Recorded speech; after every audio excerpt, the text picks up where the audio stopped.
చూడండి పదే పదే పడే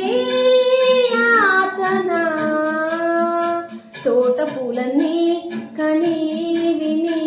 పడే వేదన నువ్వు రాకుంటే మహాశయ మదే ఆగునా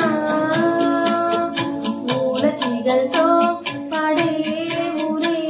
నాకింక దీవెనా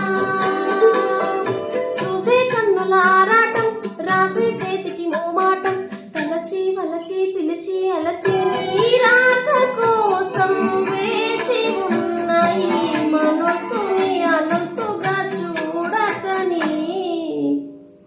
అంటూ మా పెరటి జాం చెట్టు పళ్ళన్ని కుశలం అడిగి మా తోట చిలకమ్మ నీ కోసం కబురే పంప